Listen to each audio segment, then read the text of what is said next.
Selamat siang anak-anak, kembali kita bertatap muka dalam pelajaran produk kreatif dan kewirausahaan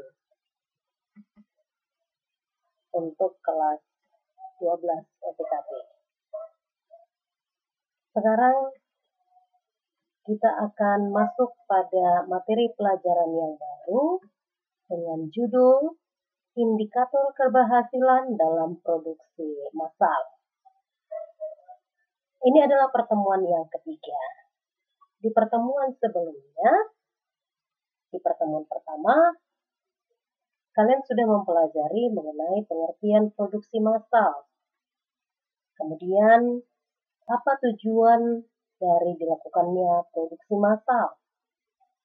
Kalian juga sudah mempelajari tentang keuntungan dari melaksanakan kegiatan produksi massal.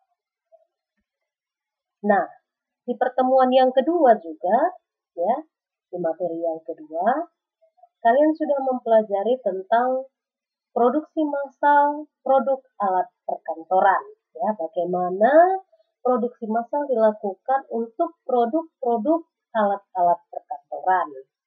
Kemudian, bagaimana hubungan antara perencanaan dan kontrol produksi dilakukan. Itu sudah kita pelajari, ya, kalian pelajari pada pertemuan yang kedua. Kemudian pada pertemuan yang kedua juga, kalian sudah mempelajari macam-macam perlengkapan perkantoran. Ada banyak sekali perlengkapan perkantoran, ya. Nah, itu sudah kalian pelajari pada pertemuan sebelumnya. Sekarang kita akan mempelajari tentang indikator keberhasilan dalam produksi massal. Ya. Indikator keberhasilan dalam produksi massal merupakan bagian dari kegiatan manajemen produksi. Untuk mengetahui derajat keberhasilan dalam produksi massal ini, perlu melakukan pengukuran atas produktivitas, efisiensi, dan efektivitas pelaksanaan kegiatan operasi produksi massal. Jadi dalam kegiatan produksi massal itu, ya, perlu dilakukan pengukuran atas produktivitas. Bagaimana tingkat produktivitas, bagaimana efisiensi, bagaimana efektivitas pelaksanaan kegiatan produksi massal itu. Selanjutnya, harus diperhatikan hal-hal yang terkait di dalam aspek produktivitas yang terdiri dari yang pertama, perhitungan produktivitas dalam berwirausaha. Ya, jadi di dalam berwirausaha harus memperhitungkan bagaimana produktivitas dilakukan dalam kegiatan wirausaha itu. Untuk apa? Ya, untuk dapat mengukur tingkat laba yang mungkin bisa dicapai, ya. Kemudian yang kedua, dimensi keberhasilan produktivitas. Jadi kita bisa memperhatikan, ya, bagaimana dimensi keberhasilan dalam produktivitas itu. Nah, untuk hal itu perlu juga diperhatikan mengenai kapasitas. Apa itu kapasitas?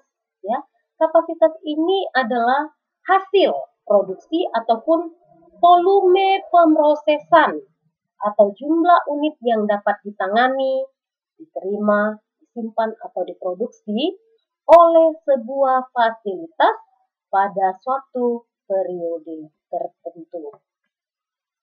Nah, sekarang kita masuk kepada jenis-jenis kapasitas produksi.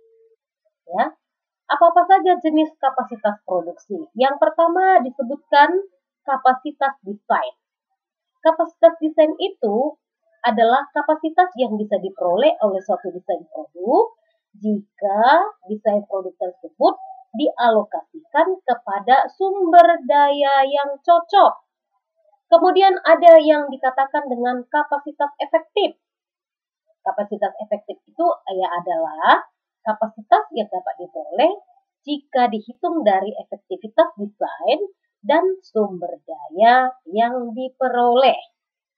Kemudian ada yang disebut dengan kapasitas pemanfaatan. yaitu kapasitas efektif dari produk yang sedang digunakan. Nah, selanjutnya kita masuk kepada pembagian jenis proses produksi. Ya, apa saja pembagian jenis proses produksi? Yang pertama, proses produksi terputus-putus. Yang kedua, proses produksi kontinu. Yang ketiga, proses produksi berulang.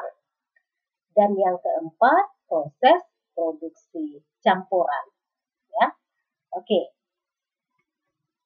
Ya, itulah materi yang bisa Ibu sampaikan secara garis besar pada pertemuan kita ini. Silakan kamu lengkapi catatanmu berdasarkan materi di sana, ya, dengan cara kamu searching dari Google, ya. Kamu searching dari Google, kemudian kamu buat catatanmu berdasarkan materi itu, nanti kamu kirimkan ke WA Ibu, ya. Hasil catatanmu fotokan. Kemudian di aplikasi yang kalian kerjakan, di sana nanti ada beberapa soal yang harus kalian jawab. Itu kalian jawab di sana supaya Ibu bisa memberi nilai kepada kamu. Oke, demikian pertemuan kita hari ini. Sampai bertemu di pertemuan selanjutnya. Sekian dan terima kasih. Tetap semangat, salam sehat, dan stay at home. Selamat siang.